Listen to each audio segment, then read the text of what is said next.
চারটে 25 পড়ালাম biomedical waste management. তো first হচ্ছে ডেফিনেশন, যেখানে আমরা কাকে হচ্ছে বায়োমেডিক্যাল ওয়েস্ট ম্যানেজমেন্ট বলছি। তো any kind of West generate during the medical practice, যে আমরা মেডিকেল প্র্যাকটিসের সময় যে সমস্ত হচ্ছে ওয়েস্ট জেনারেট করি তাদেরকে আমরা বলছি বায়োমেডিক্যাল ওয়েস্ট। মানে এখানে যেমন হচ্ছে যে আমরা কোথায় কোথায় ইউজ করছি, যেমন হচ্ছে প্রসিডিওর করার সময় কোনো হচ্ছে যেমন ড্রেসিংয়ের ট্রিটমেন্টের ক্ষেত্রে বা ডায়াগনোসিস পাশে আমরা কী করছি, ইউজ করছি। তো এখানে যেটা থাকছে সেটা হচ্ছে 75 to 90% কি হচ্ছে নন হ্যাজার্স বা হচ্ছে নন টক্সিক থাকছে, বা 25 to 10% এখানে হ্যাজার্স বা হচ্ছে টক্সিক ওয়েস্ট থাকছে।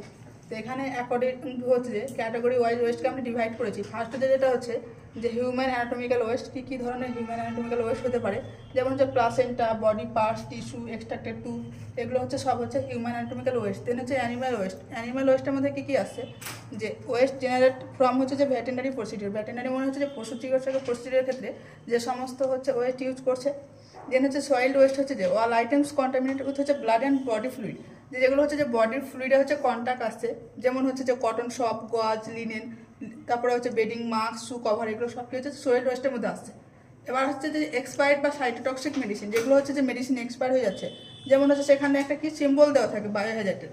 সে বেশিরভাগই দেখা যায় যে অ্যান্টি ক্যান্সার ড্রাগের ক্ষেত্রে কী হয়, এক্সপায়ার মেডিসিন বা সাইটোটক্সিক মেডিসিন দেখা যায়, ওই সিম্বলের মধ্যে কি দেখা যায় যে কি বায়োহ্যাজার্ডের থাকে। যেন হচ্ছে কেমিক্যাল ওয়েস্টের মধ্যে থাকছে যে এটা কী করছে, যে কি আমরা কী করছি যে ডিসইনফেক্টেন্টের কাজে নিচ্ছি। তো এখানে যেমন কেমিক্যাল লিকুইড ওয়েস্ট থাকছে, যেমন হচ্ছে আমরা কোনো সময় এক্সরে যখন করছি, এক্সরে ফিল্ম যে থাকে সেটা কী করা হয়, লিকুইড ওয়েস্ট ওখানে হয়। ল্যাবরেটরি বা কেমিক্যালসের ক্ষেত্রে বা ফ্লোর ক্লিনিংয়ের ক্ষেত্রে হচ্ছে আমরা সবসময় কী করি, যে লিকুইড কেমিক্যালস ইউজ করি, বা বডি ফ্লুইড, ইউরিন, স্যালিভা, স্পুটাম, এই সমস্ত ক্ষেত্রে।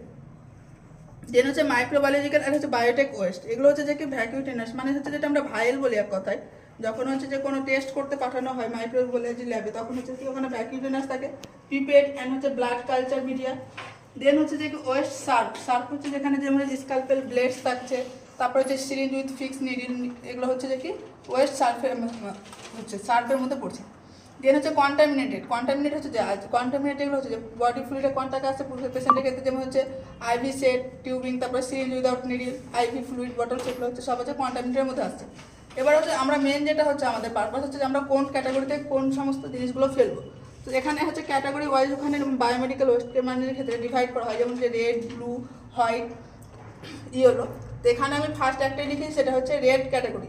তো রেড ক্যাটাগরির মধ্যে যেটা থাকে সেখানে কি করা হয়, যে সেখানে কোনো ক্লোরিনেট করতে হয় না। এখানে যে সমস্ত জিনিস ফেলবো সেগুলো হচ্ছে যে রাবার বা প্লাস্টিক বা কন্টামিনেটেড হচ্ছে যেগুলো আমরা রিসাইকেল ম্যাটেরিয়াল ইউজ করব। এখানে কোনো হচ্ছে প্রি ট্রিটমেন্টের প্রয়োজন পড়ে না।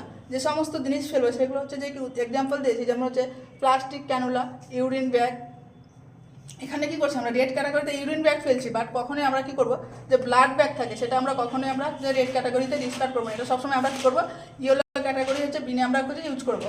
টিউবিং বা IV fluid bottles, IV set, বা হচ্ছে রিমুভ হচ্ছে যে drainage catheter, syringe without needle. এখানে কি বলছে, সিরিঞ্জ উইদাউট নিডিল। যদি সিরিঞ্জ যদি উইথ নিডিল থাকে তাহলে কিন্তু সেটা হচ্ছে সার্ফ ওয়েস্টের মধ্যে যাচ্ছে, সেটা কিন্তু ব্লু ক্যাটাগরিতে যাবে। গ্লাভস হচ্ছে যে স্টেন হোক ব্লাড বা নন স্টেন হোক, দুটোই হচ্ছে যে কোথায় যাবে, রেড ক্যাটাগরিতে মধ্যে যাবে।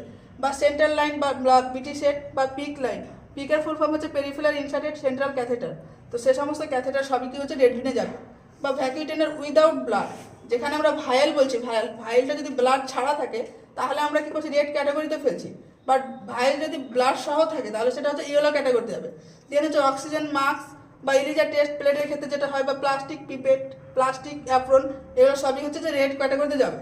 এবং বারবার যেটা বলছি সেটা হচ্ছে ব্লাড ইন সিরিঞ্জ, যদি সিরিঞ্জের মধ্যে ব্লাড থাকে তাহলে সেটা আমরা কী করবো, ব্লাডটা অবশ্যই হচ্ছে যে ইয়েলো ক্যাটাগরিতে ডিসকার্ড করবো। দেন সিরিঞ্জটা আমরা কী করবো, রেড বিনে ফেলবো।